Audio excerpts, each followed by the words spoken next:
like to thank our retired Major General Gigi Dwivedi for joining us today and sharing that insight throughout our news. Thank you very much. Now we move on to Middle East. The Israel Defense Forces have said that they have concluded a major military operation in Hebron in the southern West Bank. The IDF reports detaining 14 Palestinians suspected of terrorism activity, searching for more than 350 buildings and seizing 8 firearms during the operation aimed at disrupting militant infrastructure. Meanwhile, Israel's cabinet is scheduled to hold a key meeting on Sunday to review the situation in Gaza. These updates come as Israeli media reports that Israeli Prime Minister Benjamin Netanyahu is set to meet U.S. Special Envoy for Middle East Affairs Steve Witkoff and other American officials today evening.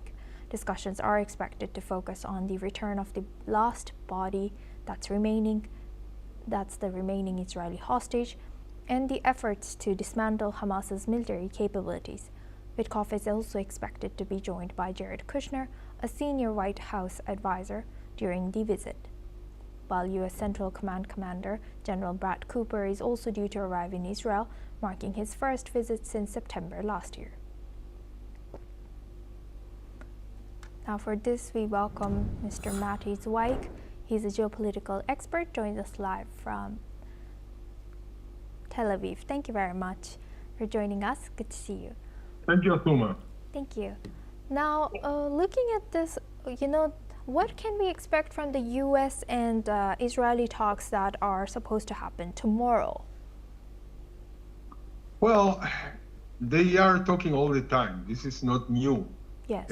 But now, in a personal way, the general is coming and having a more internal prospect of what is going on the ground, because you must understand, I mean, the understandings about the second phase have been done. With Board of Peace or without Board of Peace, Israel understands that it's going to be a second phase, that they are asking, as it was agreed, that the Hamas must be dismantled. In the meanwhile, Hamas is in a lot of parts of the Gaza Strip trying to maintain their power there, and Israel is every time they are attacking them or coming to the yellow line, defending themselves or even attacking them if they see some suspicious activities. So they must have everything synchronized for what is going to be. Now that it's going to be a Board of Peace, and now that some soldiers maybe are going to be with boots on the ground, of course not the ones that Israel is completely opposed, like Turkey or Qatar, but they are going to help in humanitarian aid, and especially for themselves, putting them companies to construct again in Rafah and Rafah, or in the coast or in other areas, that they are going to start rebuilding, reshuffling everything. Of course, first cleaning millions of tons of rubble, etc.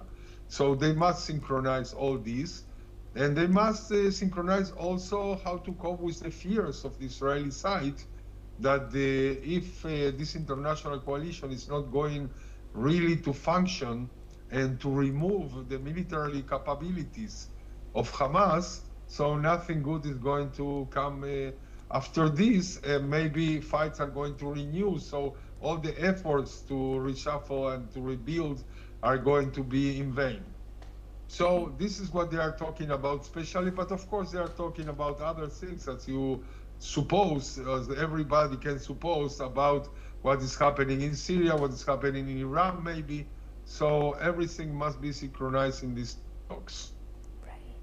So about Gaza's phase 2, as U.S. pushes, but of course the last hostage body hasn't been returned yet, and also some disagreements are there between Israel and U.S. What do you think would be both of their priorities? Is there any difference in their priorities?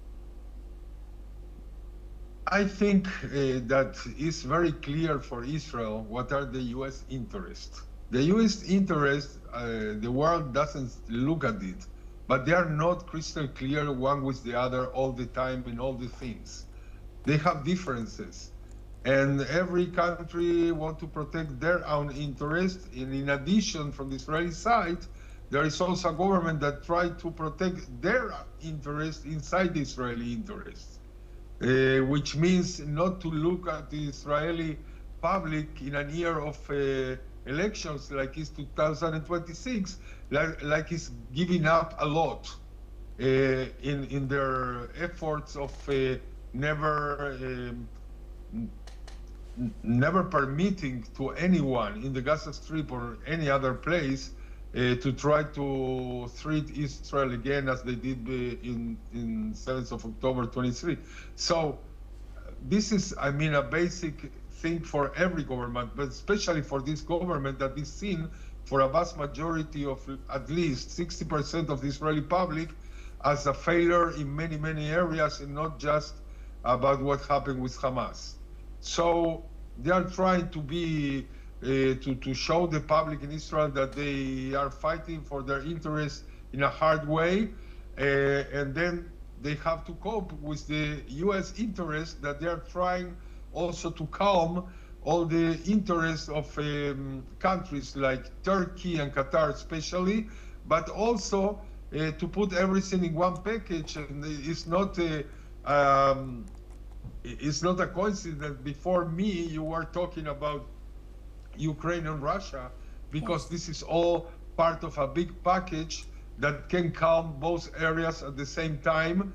And I think key of the thing is weakening the Iran's regime. If they are really going to be weakened, both conflicts are going to be much easier of solve. With that, I would like to thank Mr. Zweig for joining us from Tel Aviv and sharing that insight. Thank you very much. Now we move on to our next news.